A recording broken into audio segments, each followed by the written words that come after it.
साबिक वजीर आला महबूबा मुफ्ती की करते हैं, क्योंकि महबूबा मुफ्ती ने कल एक मुल्की टेलीविजन चैनल के साथ एक तफसीली इंटरव्यू दिया है और उस इंटरव्यू के दौरान क्या कुछ महबूबा मुफ्ती ने कहा, चंद सवालों के जवाब कुछ इस तरीके से। एक बड़ा बयान सामने आया कि जम्मू कश्मीर में आजादी राय पर कदगन लगाई गई है, पाबंदियां हैं और मरकज नौजवानों को इस वक्त बंदूक के रास्ते पर धकेल रहा है। महबूबा मुफ्ती का बड़ा इल्जाम मरकज पर, पीडीपी सदर का बड़ा बयान और ये इंटरव्यू के दौरान उनकी तरफ से अहम बातें कही गई कि आजादी राय पर एक तरफ कदगन, दूसरी तरफ इस वक्त जम्मू कश्मीर के अंदर लोगों को, बिलखुसूस नौजवानों को अपनी बात रखने का मौका नहीं दिया जा रहा है, इसलिए वो बंदूक के रास्ते पर जा रहे हैं। वहीं एक और बड़ी बात उनकी तरफ से एक बार फिर कही गई है, जहां पर पहले से ही फ्लैग के मामले को लेकर फ्लैग का एक बयान जो उन्हें कौमी परचम को लेकर दिया था, जिसे लेकर उन पर हमले किए जा रहे थे, अब वो रियासती फ्लैग की बात करती नजर आ रही। यानी जम्मू कश्मीर के झंडे को, जम्मू कश्मीर के परचम को जब तक बहाल नहीं किया जाएगा तब तक महबूबा मुफ्ती जाती तौर पर वो खुद की बात कर रही कि इंतखाबात का हिस्सा जम्मू कश्मीर यूटी के अंदर नहीं बनेगी।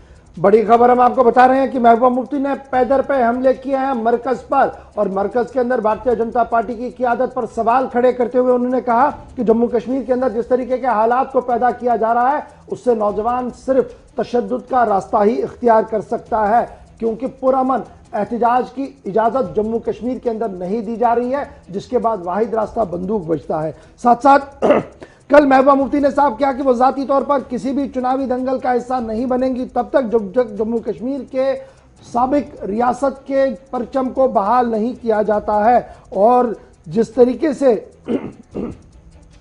अलायंस बन रहा है, अलायंस का डर और खौफ जो है वो सीधे सीधे मरकजी बीजेपी पर नजर आ रहा है, और यही वजह है कि जिस तरीके की बहतान तराशी और जिस तरीके के बयान दिए जा रहे हैं वो अब जग जाहिर है कि कौन सही है और कौन गलत। इसके साथ साथ कांग्रेस पर भी कल पलटवार महबूबा मुफ्ती की तरफ से किया गया और उन्होंने कहा कि उनकी समझ से बाहर है कि कांग्रेस इतनी खौफजदा और सहमी हुई क्यों है, वो नेहरू की लेगेसी को आगे क्यों नहीं ले पा रहे हैं, एक बड़ा सवाल उन्होंने कांग्रेस के सामने भी रख दिया है।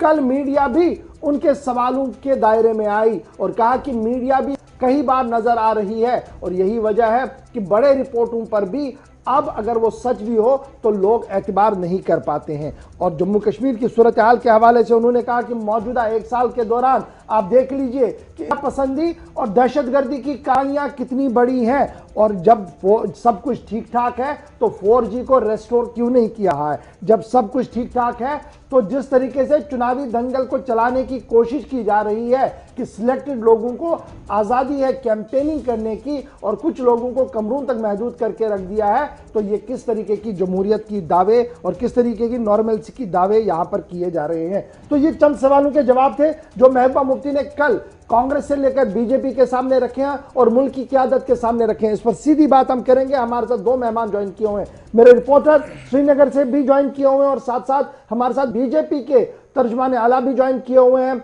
और डॉक्टर साहब हमारे साथ इस वक्त ज्वाइन किए हुए। डॉक्टर साहब बहुत शुक्रिया जी ज्वाइन करने के लिए।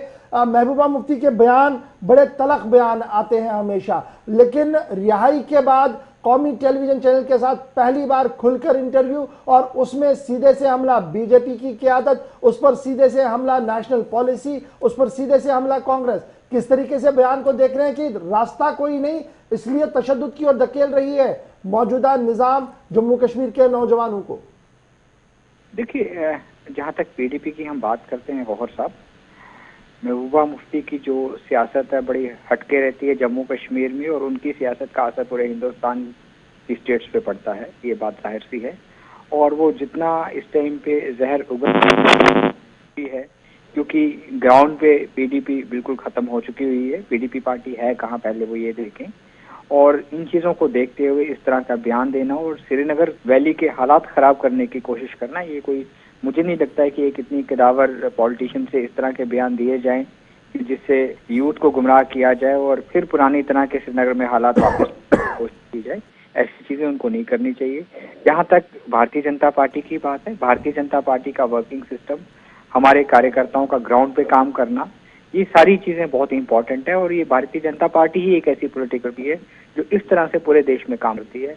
और जब हमारा वो वर्किंग का सिस्टम ये रीजनल पार्टीज के लीडर देखते हैं तो ये चीज़ें उनसे बर्दाश्त नहीं होती हैं, डाइजेस्ट नहीं होती हैं, तो इस तरह के बयान देने पे वो मजबूर हो जाते हैं। और इस टाइम पे उनको मालूम है कि जो डीडीसी के इलेक्शन हो रहे हैं आने वाले दिनों में, और जब इसके रिजल्ट्स आएंगे, रिजल्ट्स का भी उनको अंदाजा है हालात मौसम देखते हुए, तो इसी से उन्होंने कहना शुरू कर दिया है कि आने वाले टाइम पे इलेक्शन नहीं लड़ेंगी। और ये सारे उनके झूठे स्पीचेस हैं। देखिए, जब इलेक्शन का दौर आएगा, वो मौसम बनेगा, तो इलेक्शन में भी आएंगी, फिर कोई नया अलायंस लेके आएंगी। ये सारी एक कश्मीर के अवाम को, स्पेशली वैली के यूथ को, अवाम को गुमराह करने की उनकी स्पीचेस हैं। मुझे नहीं लगता कि इन चीज़ों में वो कामयाब होगी, क्योंकि कश्मीर का अवाम पीडीपी को, एनसी को अच्छी तरह जानता है। लेकिन डॉक्टर साहब, ये भी कहा जा रहा है कि देखिए, अगर हालात बेहतर है तो 4G रेस्टोर क्यों नहीं, अगर हालात बेहतर है तो एहतजाज करने की भी इजाजत होनी चाहिए। ये तो बड़ा इल्जाम लग रहा है। और फिर कहा जा रहा है कि सिलेक्टेड लोगों को कैंपेन करने का इजाजत है। देखिए गौर साहब, ये सारे इल्जाम बेबुनियाद हैं।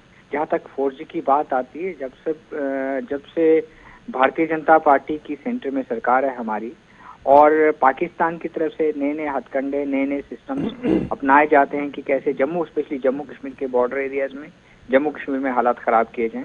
इन चीज़ों को देखते हुए 4G के ऊपर सिक्योरिटी एजेंसीज की तरफ से परमिशन नहीं है। और मुझे लगता है कि जब परमिशन आएगी तो 4G भी रिस्टोर हो जाएगा, ये कोई बड़ी बात नहीं है।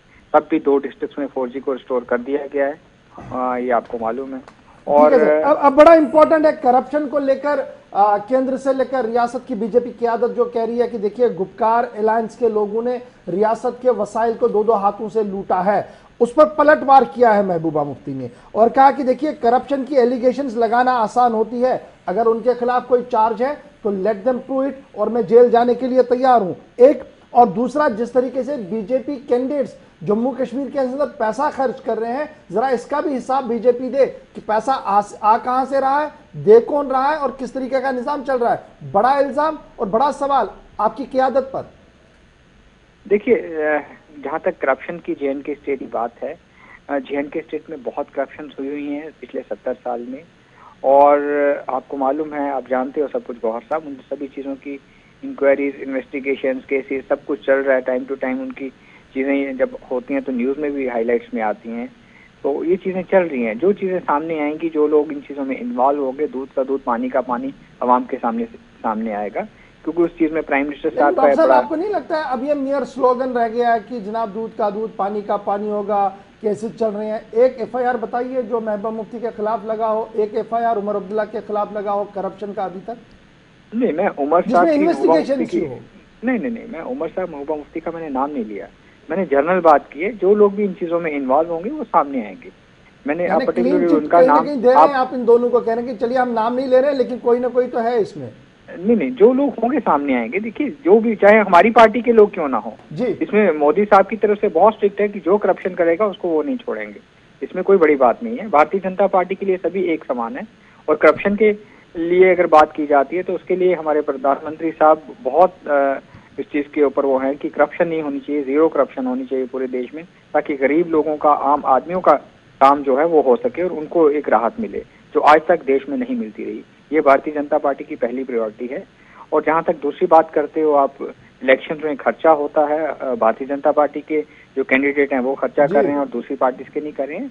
मैं आपको ये बात सीधी सी बता दूं, जब इलेक्शन होती है तो जो खर्चा होता है उसके ऊपर इलेक्शन कमीशन ऑफ इंडिया की नजर रहती है, वो उनका इन चीजों को देखना। मुझे नहीं लगता कि मैं इसके ऊपर कोई टिप्पणी करूं, या पीडीपी करें या एनसी करें। चलिए डॉक्टर साहब, बहुत बहुत शुक्रिया जी हमारे साथ ज्वाइन करने के लिए। डॉक्टर ताहिर चौधरी बीजेपी के तर्जुमान बता रहे थे कि बयानात जो है ये तो इल्जामात नहीं है, हम जो भी कर रहे हैं ग्राउंड रियलिटी पर जाकर करें, और हालात कितने बेहतर है ये जम्मू कश्मीर के